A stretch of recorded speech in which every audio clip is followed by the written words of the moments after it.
The first thing you should know about my friend Andrew is that he's interested in productivity. Much of our friendship has developed around discussions, musings, and shared tips on workflow, efficiency, and the technology that makes it all happen. Whether we're publishing zines, raging against machines, learning how to mitigate backyard pests, or making dinner, Andrew and I like to get things done. The next thing you should know about Andrew is that he's as affected by these strange days of isolation and global angst as the next guy. Productivity has come to mean different things for all of us during these past few months of slowing down and reassessing what it even means to be alive. It seems about time to discuss our current understanding of productivity. The first thing you should know about my friend Mrs. Filholm is that she's got a new gun, which seems uncharacteristic of the woke social justice warrior who always votes Democrat. Under normal circumstances, Mrs. Filholm's purchase might seem incompatible with her personal mantra that love is her religion. But of course, 2020 is a year of firsts and a year of change. There are riots in the streets, and the police sworn to serve and protect their citizens are tear-gassing peaceful protesters. It's no wonder Mrs. Filholm feels she needs a little extra firepower. The next thing you should know is that Mrs. Filholm isn't bashful about her new piece. She picked the biggest, brightest, pinkest gun she could find, and she parades around her yard as a visual warning that intruders will be shot, and survivors will be shot again. In our years of friendship, I've never pictured Mrs. Filholm as a make-my-day kind of lady, but here we are in 2020. This is one of the least crazy developments in the last 6 months.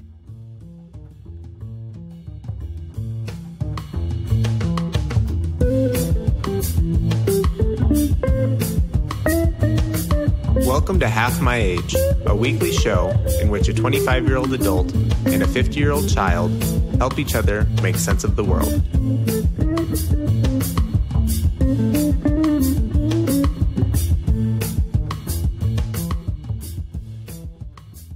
Our two cold opens relate to each other, actually, Andrew. I can't wait to hear why and how. Do you want to tell me about your gun? Well, yeah, first of all, so many, of course, erroneous statements in your open. Oh, God. Oh, come on, Mrs. Filholm. Dude, first of all, I didn't buy it for myself. It was a gift. So I didn't pick out the pink gun. Somebody in my life went, there's a pink BB gun out there. It belongs to you. Not wrong. Secondly, it's a BB gun. It's a plastic BB gun. Third, oh my God, it has nothing to do with the rioting in the streets, which is why, actually, to your point, it's kind of funny. I can't post a picture of me with my new toy on the social medias at this moment in time. It's kind of funny. I think if you had gone out and purchased an actual gun for self-protection during these crazy times versus someone gifting you a BB gun to shoot squirrels with, I think it's actually more legal for you to have bought the real gun and to use it to defend your house and home than it is to shoot squirrels in your backyard. Wait, that's interesting. That you may very well be right. That's hilarious. Yeah, right. Okay. So for all intents and purposes, in order to keep you out of the Greystone Hotel, we probably better pretend that it's a real one and it's for shooting people. Oh my God. Yeah, right. Also, I don't always vote Democrat my whole life, man. I am a considered person who takes issues and the character into... I don't just vote straight party line, man. I'm more thoughtful than that. God, I can rewrite my whole intro right now. Mrs. Filholm is a person on this podcast. I know. I actually also almost wrote mine about how I figured once I told you about it, you would write about me having a gun. I almost wrote my cold open about how Andrew knows I don't like guns and how Andrew's going to be so surprised about how I got a gun. Okay, so to the topic. And it does actually have to do with productivity and our current understanding of it. Okay? Okay, hit me. And Tell me there was that also topic. a little foreshadowing in there about, like, making dinner. Tell you what? About that topic. Okay, that topic is that I was gifted a pink BB gun, and I said, I don't want a gun to shoot the squirrels. We'll talk about that, the squirrels. First of all, follow up for our dear sweet readers in case they haven't grokked it already. The trapping of the squirrels worked. I have seen only one squirrel in my yard, like once every, I'd say 8.5 days. I see one squirrel who seems to be using my fence as a means of transport to the next something else. By the way, that squirrel video you sent. Mm-hmm. Did you watch the whole thing? Oh, I watched it twice. What's his name? Mark Rober, not Mars Rover. No, not Mars Rover. And now, I mean, Mark Rover. And when I even mention it to people, there's a lot of people in the world who go, oh, that's got to be Mark Rober. And I go, okay, yeah, great. Holy, that was so funny. Yeah, I watched the whole thing twice through. Once with my 10-year-old friend who comes over and paints pottery and makes pottery in my yard once a week. And she thought it was funny, too. It's so funny. Okay. Oh, and you want to like the squirrels. That's the thing. They're so clever and cute. Okay, so the squirrel problem has almost disappeared for me personally. Now, and this is because you said the trapping worked, and if I recall, this is the squirrely squirrel man who has the no harm traps or whatever, and he's taking the squirrels to Del Boca Vista. He took five squirrels. Which is not a euphemism. He's actually taking them to a squirrel paradise somewhere. Well, it is as opposed to drowning them in a trash can full of water. Well, I believe that to be true. I also believe, I guess I believe it to be true. I don't even care. He took care of 5 squirrels. That was 2 months ago. That was over 2 months ago, okay? That was the one squirrel population that we knew was dwelling in the tree that is in Rafiki's yard that also, many, many branches of that tree lean over my yard. So that was our squirrel problem. The 5 were removed. They were a family. Okay, point being, none of those nests have been, reoccupied. When I took down my arbor vitae tree and I built my little art thing, which I am growing vines up, we got to talk about that, put a pin in it. I have seen no squirrels in there. Honestly, it is a noticeable difference in the backyard. And the belief was that you can relocate these squirrels to a place where they have trees that they like and they don't need to come back here. Now, the other part of it is that, as we've mentioned, somebody in the neighborhood has been poisoning squirrels. I have seen no evidence of this personally. Well, there was a squirrel lying in my alley 2 weeks ago, just lying there in the middle of the alley like it was taking a nap. But it seems suspicious. It was sleeping. But it seems suspicious. And I have one neighbor who, from the outside, if you looked at this person, you would think this was the nature lover of all nature lovers, and I believe she is. But she has now told me her count is up to a dozen. She's shot an even dozen of the squirrels. Okay. Is she turning these things into squirrel? No, she's double bagging them. She's not turning them into squirrel soup. Somebody last night mentioned those are good eating that she's throwing right away, but she's right. double bagging. If this was a different state, that might be a stew. Right. And also I think in this neighborhood, you never know what they're eating in this neighborhood. It seems like unsafe. Whatever. Point being, thanks to both of those two things at work, although the double bagger lives across the street from me, I know it doesn't matter. You just ratted her out. I know. Well, I can't tell you where. But anyway, I know that squirrels can cross streets, but it really feels like when you watch their behavior that it doesn't matter. For now, I am happy to report that I see very few squirrels in my yard. They're not menacing me like they were. I can sit here and record our podcast for an hour and not hear them running across my roof, which was not true before. Do you think that they've stopped menacing you not because you trapped all of them, but rather because you're parading your pink BB gun around the yard? Well, I would like to think that. So now it's just for show. We did do a whole ceremony during the beginning days of the shutdown. Remember, where I burned a squirrel effigy and we really made a big stink about we don't want you here. And now I have a gun. Okay, but to follow up on that, You've turned into the racist American South, Mrs. Filholm. It only took a week, but you've been radicalized. You're burning squirrel effigies in the yard. I know. That was before. I haven't. You can't even. Okay. It's still bad, and you still have to practice anti-racist behavior, and we still have to go down. And I went to the protest, and it was good. And I'll go again. Okay, so all right. Here's the thing. I do have a garden coming. I do have strawberry bushes, a strawberry plant. It's not a bush. I do have strawberries coming in. The strawberries are disappearing like they did last year. The fruit is almost all gone, and I have it covered. Low-key covered from birds. I believe birds will not get my strawberries because I have some chicken wire over it, but not secured. If you can imagine, I've formed a Quonset hut over the strawberries. Do you know that shape? Half of a tube. So something can come in the ends of the tube. I just don't think birds do. Something has been eating the strawberries. So there might be a squirrel. I don't want to really think about what other characters are out there eating the strawberries in the middle of the night. So I believe... What? Sorry, you don't want to think about the other characters.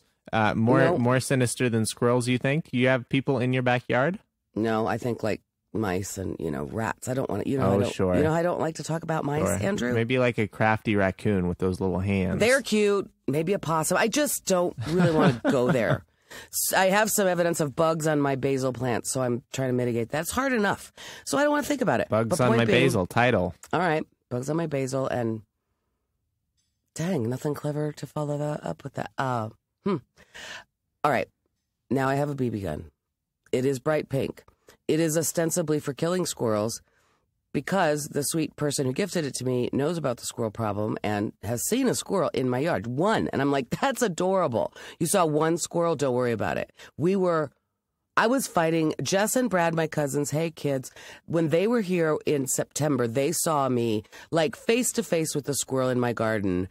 And I think it was Jess said, like, you got to stop. You're going to get eaten. It's going to attack your face. I was there, like, yelling at the squirrel who was yelling back at me with its squirrel face. Anyway, it was very aggressive, very thug. Okay, here's what I want to tell you about that. I got this BB gun. I don't want a gun. I don't even want a BB gun. I don't care. I'm fine. My neighbor has an extra gun. I think it is kind of a funny construct to sit out and shoot at squirrels. And I'm a good shot. I know I'm a good shot, but I don't like guns. I hate guns. I hate them. I grew up with them in my house, always like hunting guns. My children hunt. My ex-husband hunted. We had guns in our house under lock, and I hated it. And only hunting guns. Rifles? Is that called a rifle? I don't know. Yeah, most guns for hunting are rifles. I suppose you may also have a shotgun for shooting pheasants and stuff. Okay. But not so. There's a few different types of gun owners, and it seems that your family was mostly the hunting type, as opposed to the like tactical dress up your AR-15 type. Farkle. Right, Farkle. You are that guy. Right? They did go sometimes shoot clay pigeon kind of thing. So there was some target shooting, but very little. Yes, it was for hunting only. Would you like to explain Farkle just because we're 70 episodes in? I think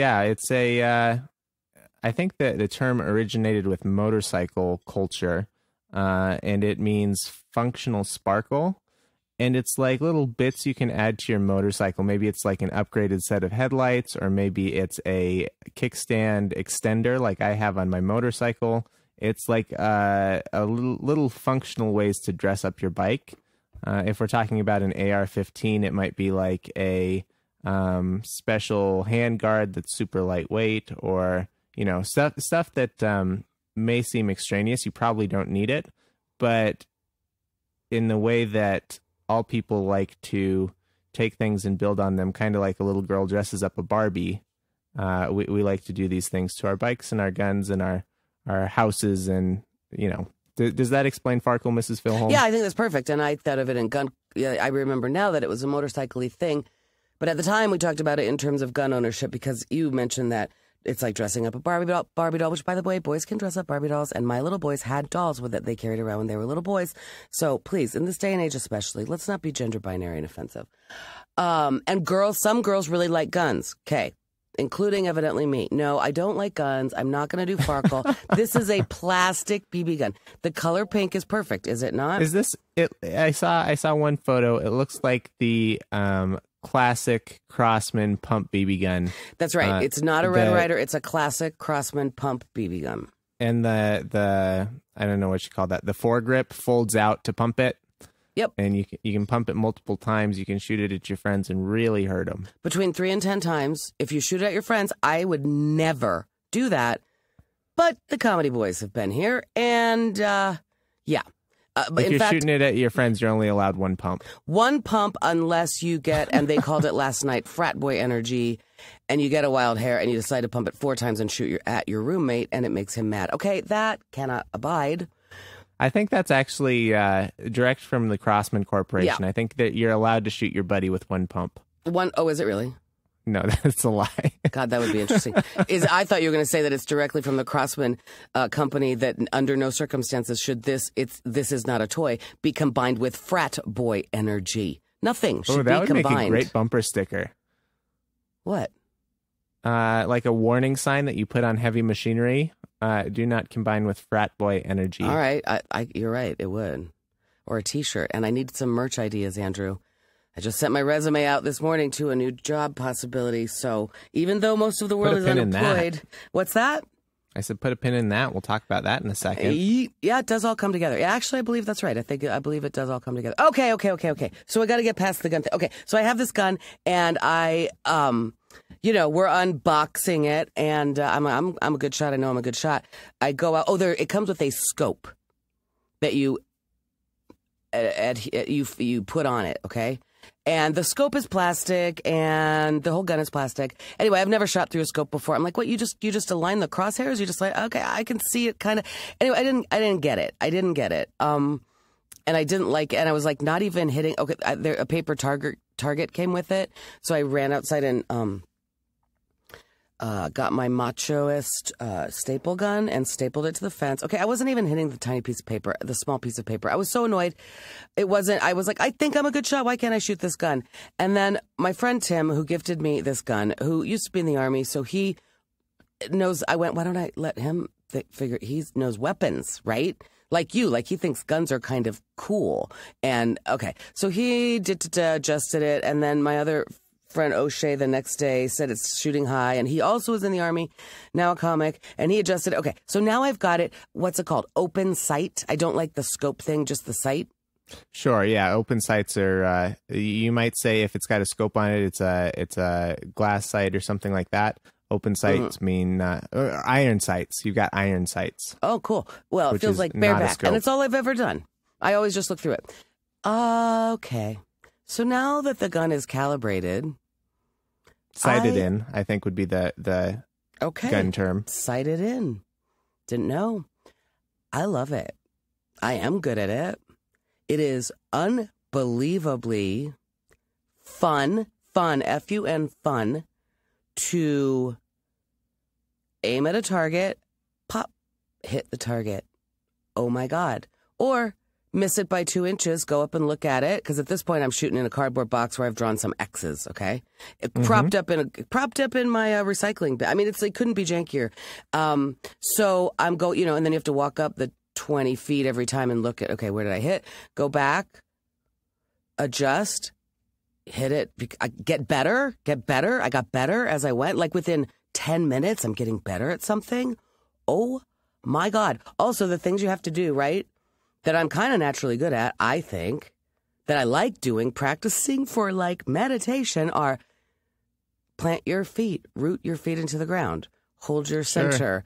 Control your breathing. Control your breathing. Right, I don't think of it as control, but right, like drop into your breathing. Be on your spine.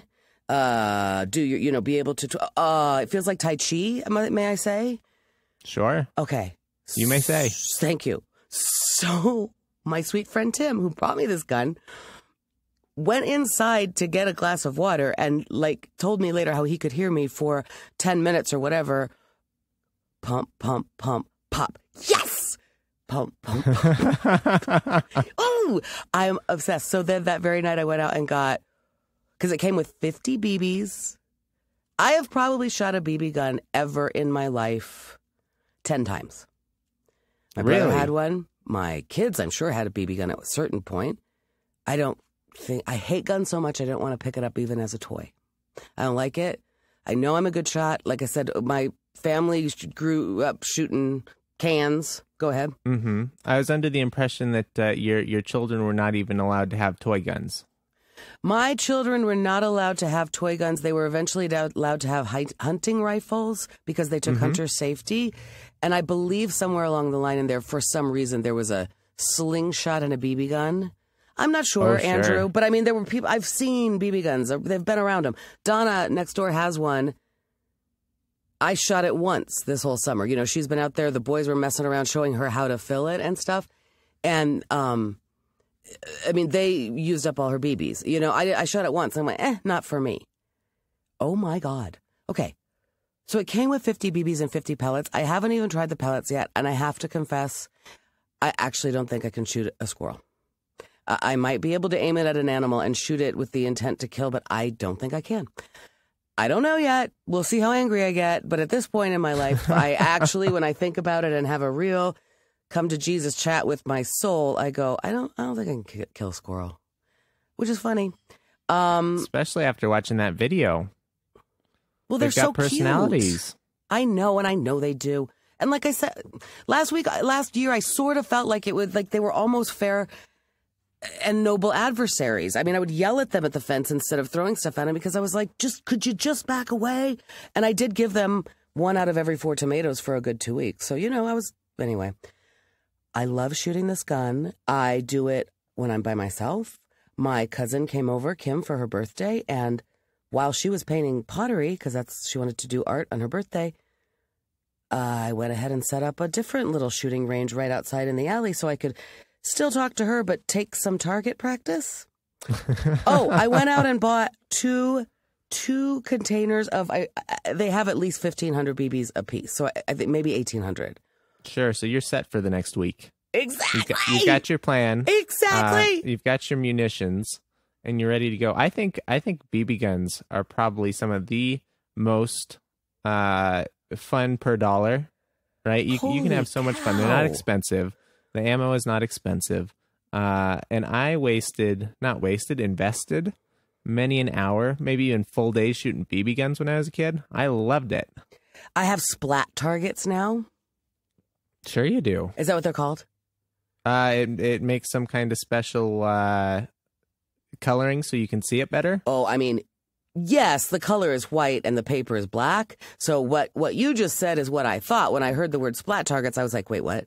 Like maybe I have to hit a little, like now I'm imagining how cool it would be to hit a little, let's say ketchup packet. Sure. That's a splat. Right? Okay, I just thought of that right here on the fly. I can imagine designing that. I already have it designed in my head right now. Okay. Anyway, splat targets are little pieces of paper with bullseyes drawn on them, targets drawn on them. And when you hit it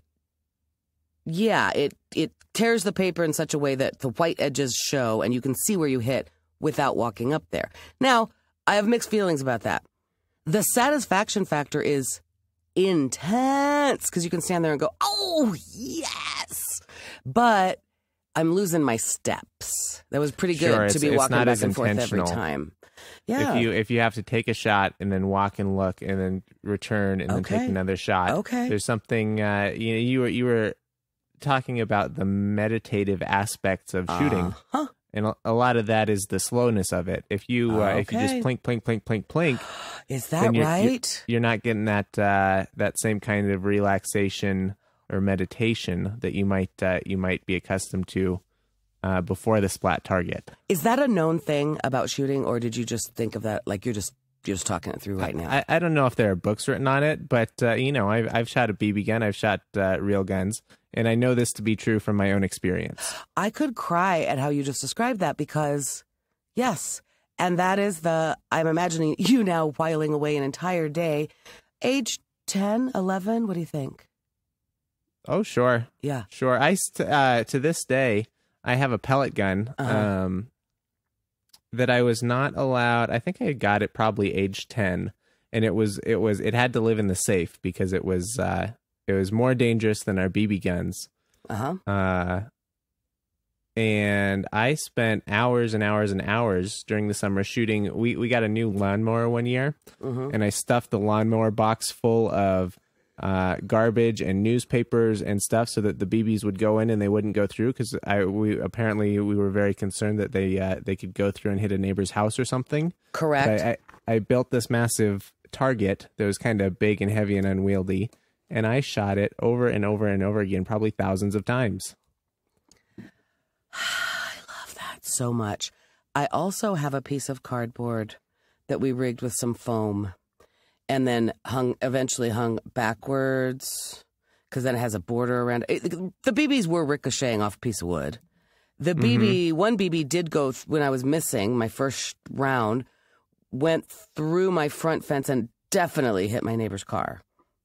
I do have to do my gun owner check. Are you wearing any kind of safety glasses when you're playing with your BB gun?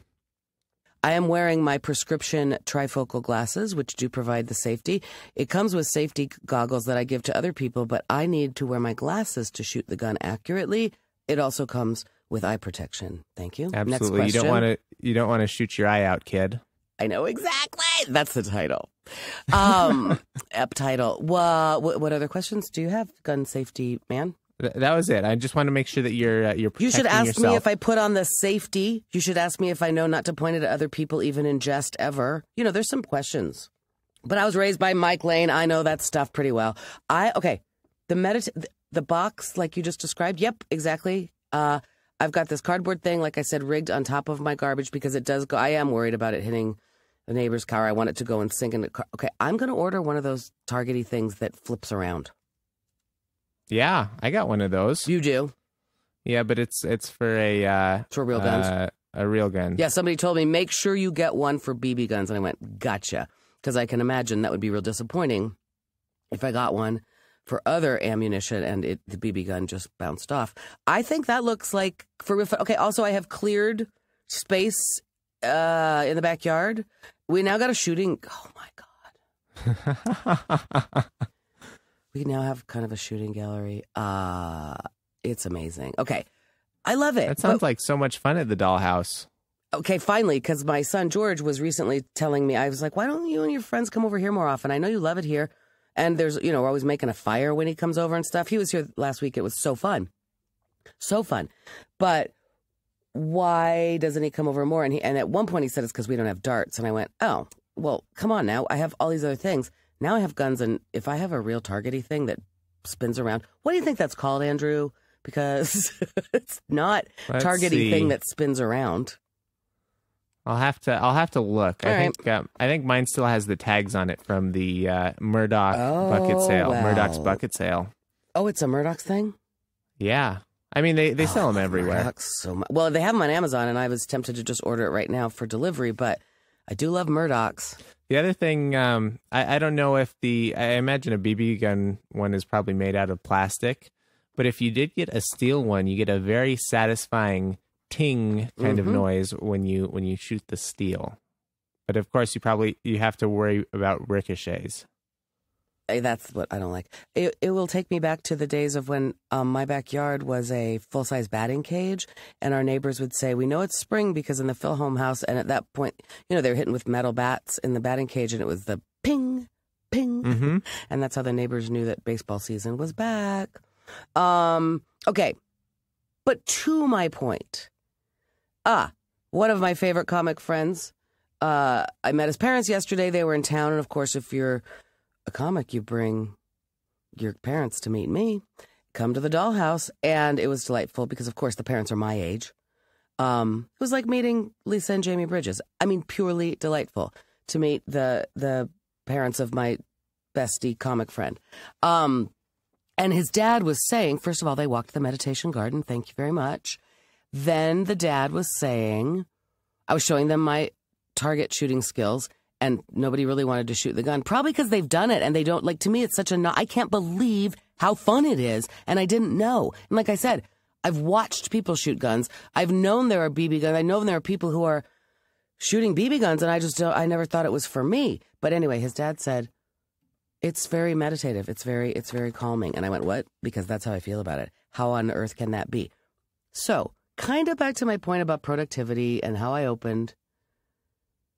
The meditative quality of slowing down, intentional detachment, we'll say, that's required, right, to shoot a gun. There's that moment when I'm looking through that sight, and it's like, it's a funny thing, right? I mean, it's very zen. It's like you have to not aim almost. You have to drop in and just be the ball, all of those sports things that I don't, I'm not good with balls either. So I have never gotten better hitting golf balls at the range, Andrew. And I've tried that. I have never gotten better to a point that I could recognize that was pleasant bowling. And I've bowled with my family. My boys got that. Tal got it. Those guys, like hitting golf balls for my ex-husband and often for my boys, is that.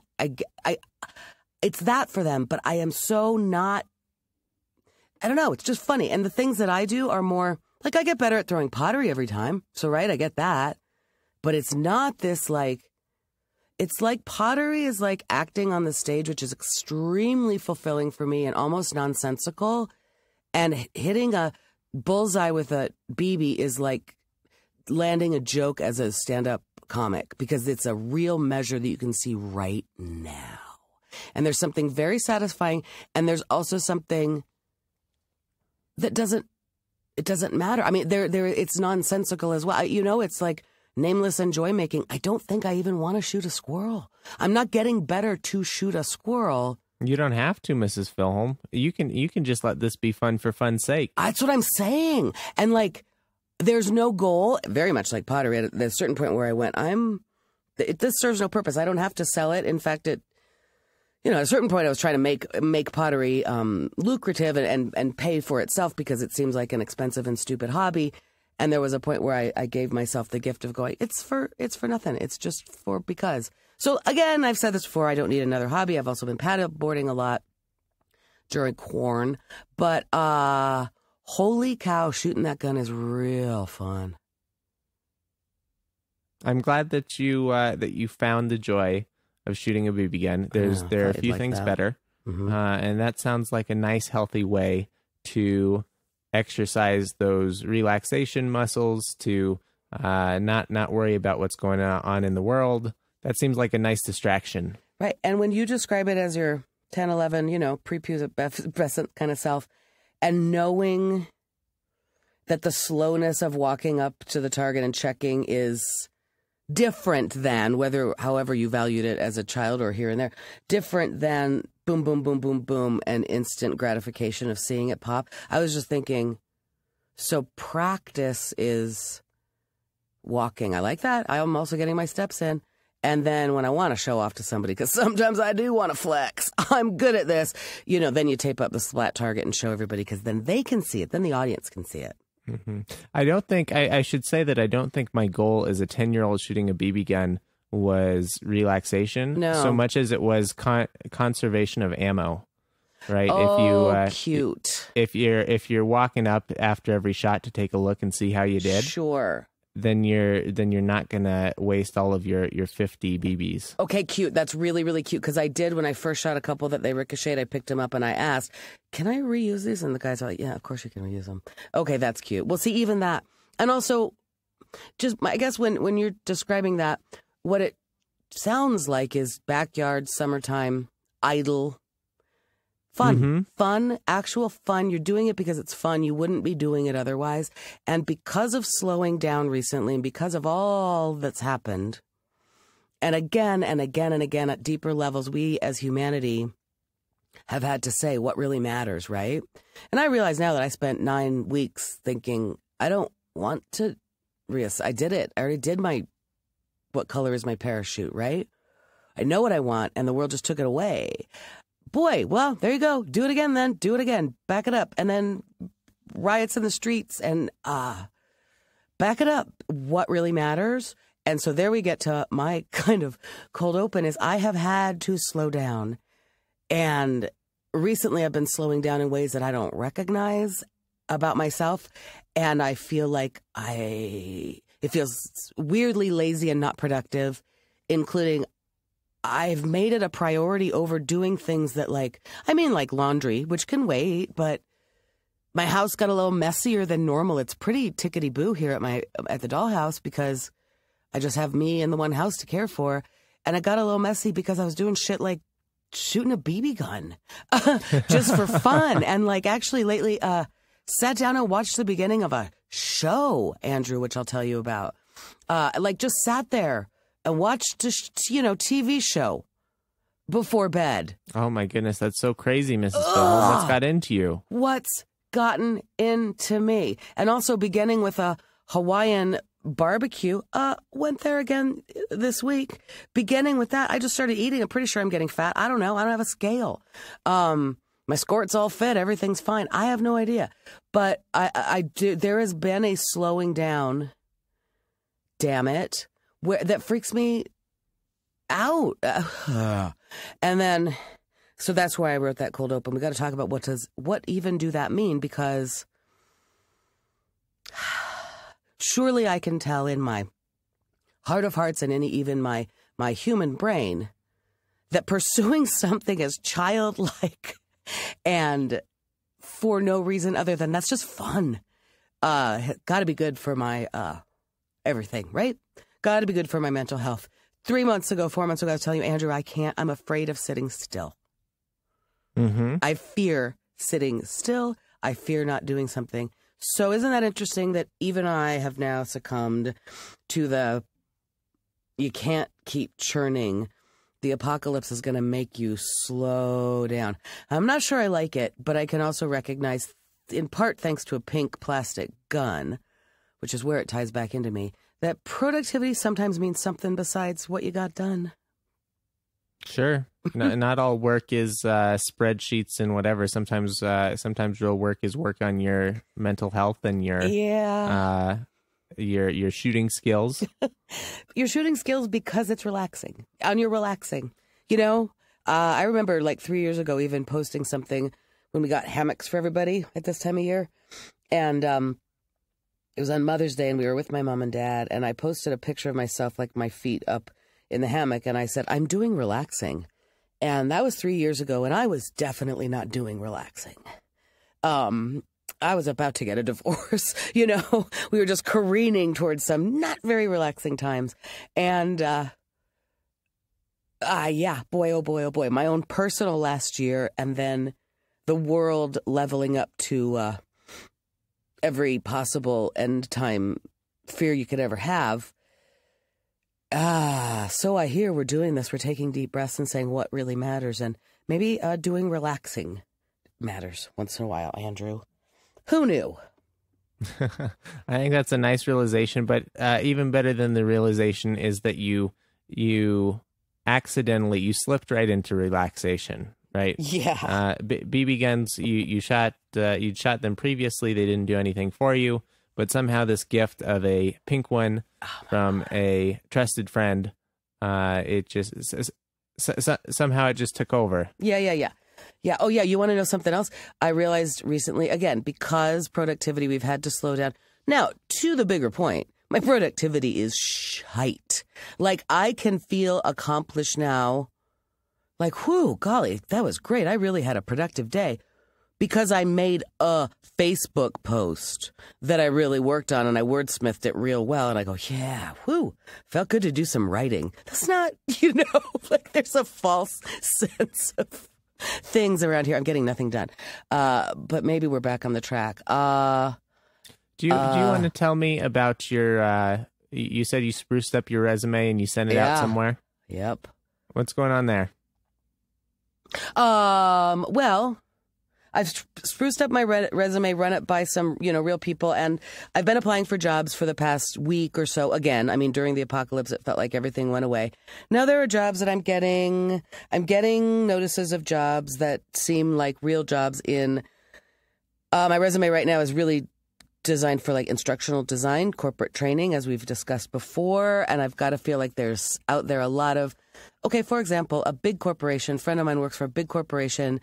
They are doing the thing that we keep hearing about where they are going to a hybrid workplace solution going forward. Sure. And so likely they're working in the office occasionally, but the new normal is work from home. And the new normal is there are going to be several phases of these things, and there are going to be several, models and DTD. And I'm going, there is room here for instructional designers to help roll out. There's got to be, there's going to be training implied in all of those transitions. So I'm going, oh, there's a niche for me out there. This is really literally what I do. Best of all is design and deliver training, teaching. I'm a teacher, right? Yeah, me and all of the other many, many, many unemployed people in America. So anyway, I'm putting myself out there. I've had my resume, reviewed. Oh, to that point, the other thing that I'm really going to start doing, hey, anybody out there, if you're listening, is sending that resume to everyone I know, quite frankly, because it's likely that I'm not going to get a job that I see on ZipRecruiter because there's going to be so many. I can see this in the voiceover industry. I mean, everybody's unemployed. I can see how many submissions there are for a voiceover audition, and it is up like 1 million gazillion times from what it was before the apocalypse, when every voice actor in America said, I can sit here in the comfort of my own studio and submit for voiceover auditions all day long. I get some here piecemeal, but it ain't enough. And I mean, that's maybe just because I'm not that talented. Anyway, that's not, I need a job. So I'm thinking I'm going to send my resume out to just everybody I know and go, keep your ears open. And a dear friend of mine who is a listener has already thought of me. And I am now discussing a job with the person. I'm not certainly going to say any details, but it's something that doesn't appear from the get-go to be probably lucrative enough. I don't know what the pay is. I think I'm having a meeting tomorrow about this. But it certainly looks like something I can do and would be good at. There's a lot of discussion, so I have no idea what even it involves. It's just like sort of the feeling of like, oh, this person wants to talk to me about the potential of a job. Sounds pretty good right now. Sure. Sheesh. Sure. Before I forget to tell you, a couple buzzwords or key phrases that you might want to make sure in your resume are business transformation and change enablement, which is business speak for corporate training. I don't know if corporate types, they've got to come up with intentionally obscure names for everything. I don't think they call corporate trainers very often. No. Oh, no, I know. One of the actual technical trainer is a job title. Instructional design. Change enablement. What was the one you said? Business what? Business transformation. Yeah. So both of these things. That's a big one. That's a big one. These are consulting terms. If you work for a KPMG or something like that, they're going to have a unit called business transformation. And that's basically, so we sell you all this new software. Yes. And then the business transformation people are the people who come in and teach you how to use it, how it fits into your workflow.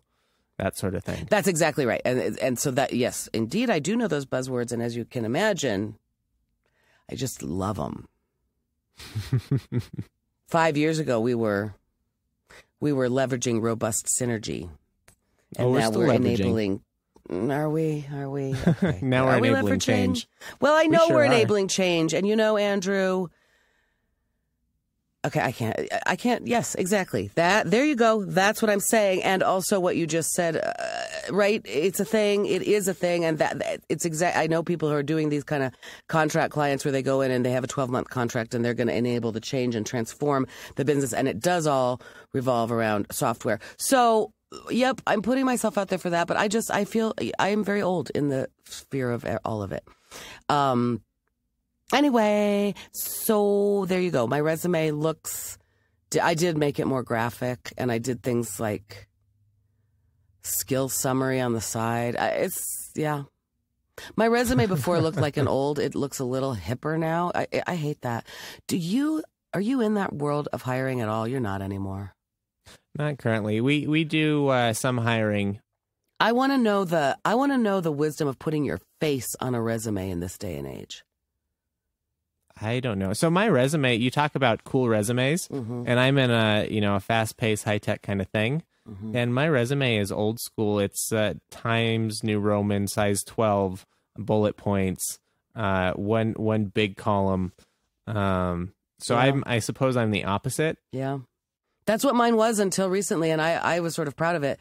And I don't know. Maybe I'm wrong, but I just thought according to the best practices and the things out there, I've done a little looking into it, Andrew. I gotta zhuzh it up a little bit. Ugh. The people talk about the importance of having a portfolio, especially for software developers and stuff. So having links to your Lisa Lane Filholm.com on there, places where they can see and hear you, I think is generally more good than it is bad. But of course, you've told me I don't understand age discrimination, so I can't say that with any confidence. The truth is, when I'm out there, I have to remember this because I am applying for jobs now. I need to make sure that I don't have any dirty comedy out there unless it doesn't matter. In fact, the job that I'm in discussions about right now, they don't care. They love it that I'm a stand-up comic. It will not hurt anything. But when I'm putting my stuff out there for like really pretty big corporate-ish gigs, I probably need to, truly clean up my footprint. I just wonder because there kind of is a camp of people. It's a trend of like putting your face on your resume. And I actually think if that's a thing that, I can't believe that is a thing that is done. It seems entirely cheesy to me. And also, from the hiring perspective, when I worked there at my last job where we did hire a lot of people and I was on a lot of committees, it messes up the perception of equity. You're not supposed to know anything about this person's, you're not supposed to know color of skin, gender, et cetera, et cetera. You're supposed to look at skills and qualifications blindly, and putting your face on a resume feels like an affront to the committee's efforts to do that. Do you know what I mean? Anyway, but somebody was saying to me, somebody in favor, and it was somebody in more of a creative industry, was saying, no, it would behoove you to put your face on because you look good. You look good, you look hip, you look, I've got good headshots that are professional. I look professional. I look like myself. I look fun, but not crazy. So, like myself, or a corporate version of myself. Anyway, I'm not putting my frickin' picture on my resume, but I would. Funny. If they want to see your picture, they can Google you. Yes, exactly. They can and will Google you. Right. So I don't see it being a huge value add having your picture on it. But like I said, my resume is still old, so I know. Who knows? Also, you're applying for stuff that is very skills-based, right? Mostly. I guess the other thing I was going to say is when we're looking at hiring people, most of the time we do it on Upwork. We're looking for short-term help to get us through a specific problem. And the thing that I find most helpful, and it's something I know you do because I've been through the interview process with you before, which is that if you can tailor your spiel to my particular problem, most of the time we have to write some sort of job post that details what we're looking for, and absolutely getting someone who's talking about my problem, not just here are generic problems I can solve, and I send this thing to everybody. Those are the ones that make it through the gate initially. And that would be the cover letter in my case when I'm applying for a job via their website or whatever. Or the email, yeah? Right, the cover letter. And I suppose in some kind of training capacity, you should probably have a good sense of what you're trying to train for and how that meshes with experiences you've had in the past. I don't know. What I do, absolutely right. I go, like you said, you've been through it with me. I look at and often they will give a little narrative about the problem they're trying to solve, and I will come in and say, of course, I illuminate for them in my cover letter which of my skills and experiences align with the problem they're trying to solve, and I assure them I am the best person for that job. Yeah, I do tailor it. The resume now, I am really trying to get a resume that can serve at least a couple of different purposes, because for a while I realized that this is talk about productivity. Obviously, I personalized to every job I'm applying for, right? And then I start spinning. Then I think, I gotta take that out of my resume and punch it. It's like, I gotta be able to have a resume that mostly works for what I've done.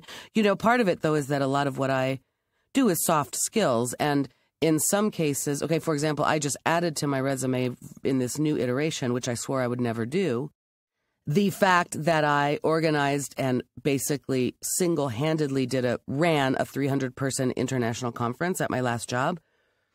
I didn't want anyone to know I did that because it wasn't part of my job description. I was resentful about being thrown into it. I felt inadequate all the time, and yet pulled off an event that actually should be line item number one in who I am and what I can get done. I had to learn new technologies. I had to, what I did, I had to design an extremely complex website that needed to look as simple as a, sixth grade reading level kind of thing.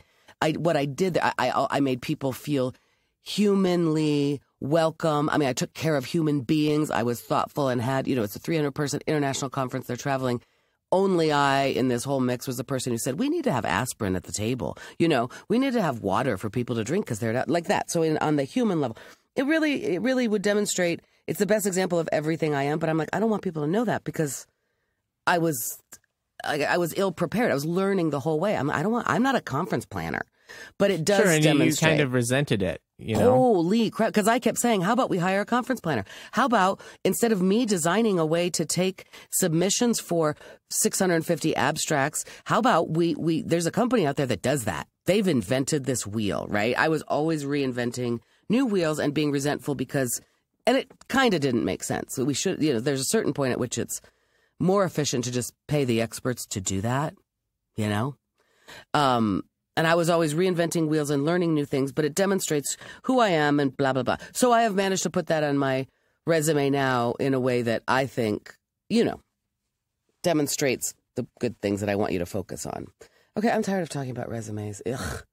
The truth is, back to productivity, I am realizing that I am now really seriously in need of much more of a schedule than I have. Partly I'm feeling that way because I've been wonky and there's been so much relaxation time that if in an evening, I don't wash my floors and scrub my refrigerator because I've sat and watched 3 episodes of Parks and Rec, who even am I, right? I mean, part of this is panic. That messes with your identity. Yes, it does. So then I'm like, I need a schedule. No, but I mean, the truth is, yeah. Is it the same kind of feeling you get after you're nearing, maybe say you're at the 3/4 point of a vacation and you've vacationed, you've done it, and now you feel like you crave that routine that you left? Yeah, possibly. Yes, I think possibly. And the other thing that was funny is I'm talking to comedy friends about, the whole thing for the past year has been get a job that either is a real big girl job and pays the salary I need for my livelihood and admit I'm all in and there may be traveling, and I've applied for those jobs and then the apocalypse, versus get a job that's more of a, civil servant job or something where I can still do my side hustles, right? That's what we would always have said. So I'm talking to these guys about this possibility of a job and, that maybe isn't perfect, but whatever.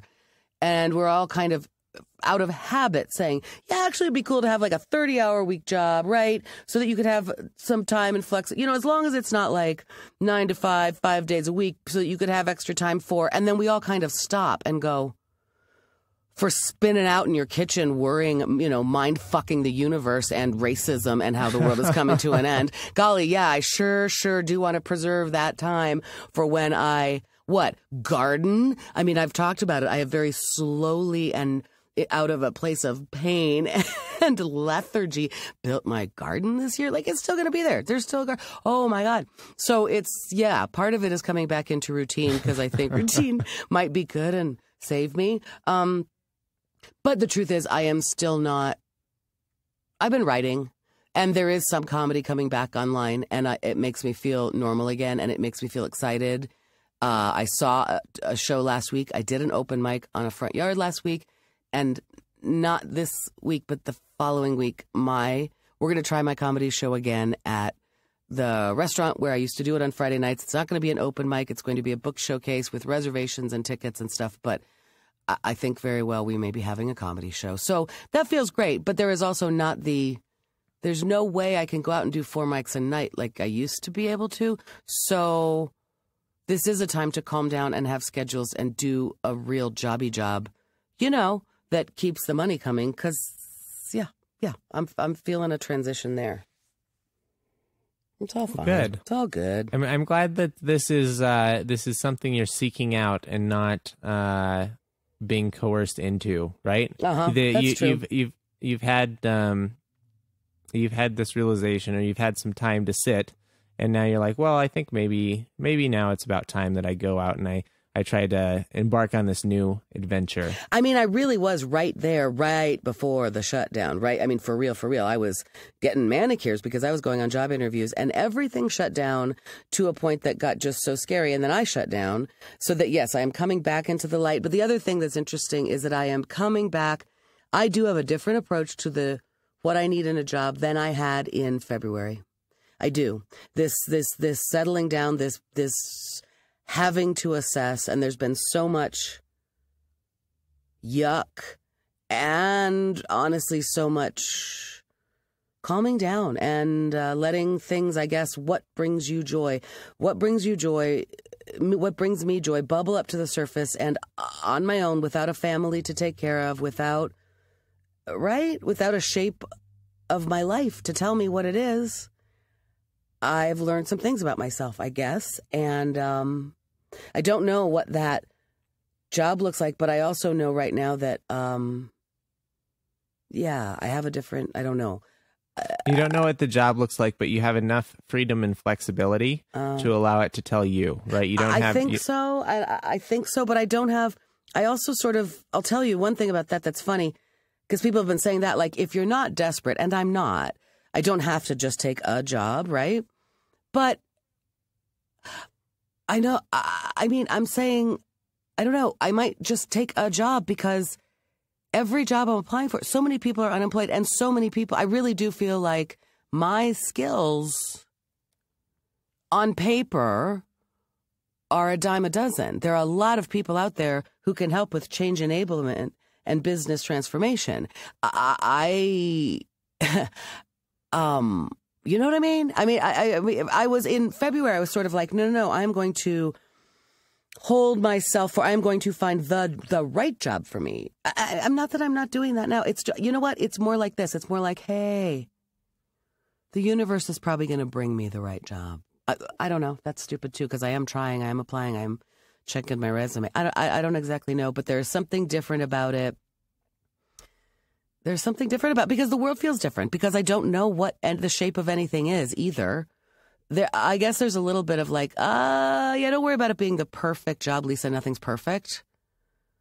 Is that wrong? I can't tell you whether it's wrong or it's right, because I don't know either. I know. Right? I've had the good fortune of lucking into a good situation. Yeah. Actually, there's something that we can talk about next week.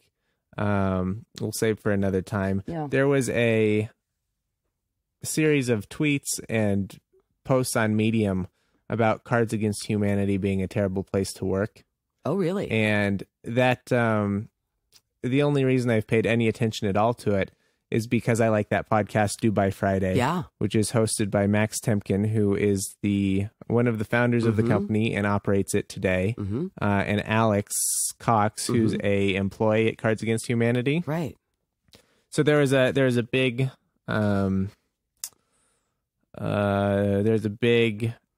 to do about it, and Max decided that he was going to leave the podcast. Really? Yeah. But the rub on it, I guess, and how it relates back to this conversation is that things are not always what they seem. It's very difficult to figure out whether a situation is a good one or bad one when you're on the outside looking in. I think when you're looking for a job, you really do have to take those chances and give things a try. But you may still end up with a shit sandwich and have to leave, right? But I don't know. I guess my advice falls into this better to have loved and lost than to have never loved at all category, right? Which is go out there, try something out. If it doesn't work, it doesn't work. That's fine. Right. You're in no worse a position than you are today. That's kind of, okay, so that makes sense, Andrew. Thank you. That's very well said. I was going to say, is it kind of love the one you're with? But then you said, better to have loved, right? There's that feeling when you said the universe kind of brought you an opportunity. That's, in fact, why I feel right now like my instinct is to send my resume to my friends, to the people who know me, who will hear something, who might be connected, that I'm more likely, they say it's not what you know, it's who you know. Like I said, on paper, via ZipRecruiter, both I might not, or one of the other platforms, I'm on a couple of them, I might not pop off to them as the person who looks ideal for the job. And like you're saying, it's also easy to over-evaluate these things. Like a parent, I remember this especially, like parents deciding where they wanted to put their kids at high school or college and just reading all of the stats about all of these different things. And from that perspective, I could see the folly of it. Like, it doesn't matter. Take a chance. Just send him there. Does that one feel right? Just send him to that school. You know what I mean? It's like that. It's like, does it feel right? Do it, because that's exactly right. I can sit from the outside and have a spreadsheet and boxes to tick of what I must have in a job, and then it could be a shit sandwich, like you said. I've had it happen before. Also, the opposite, you can kind of walk into a thing that just presents itself, and I've had this happen before too, where it's like, okay, you kind of stumble into something almost. And then it turns out to be a great place for growth and longevity, friendships, relationships, and jobs, right? Sure. And yeah, that's right. That's right. Yeah, I think that's an interesting. So it honestly does all come back to that's kind of how I'm treating it. Like I said, I'm not doing no effort, doing a lot of effort. I'm putting things out there and being intentional about it. Like when I pick up my pink plastic BB gun, I'm putting an effort and intention, but then I have to just zen my way. And I like the squeezing of the trigger. It all feels like it's a zen, send it out into the world, and then, right? See how it all comes together like that? That's how I feel about job shopping right now, Andrew. I'm glad that we were able to tie in BB guns into hashtag productivity and # relaxation. I feel like today this was a particularly good one, and we brought a lot of ruckus, which we haven't said in many an episode. We brought ruckus and change enablement, man. We sure did. Damn. Our business is transformed. Black Lives Matter. Talk to you later, Mrs. Filholm. Bye, Andrew. Bye.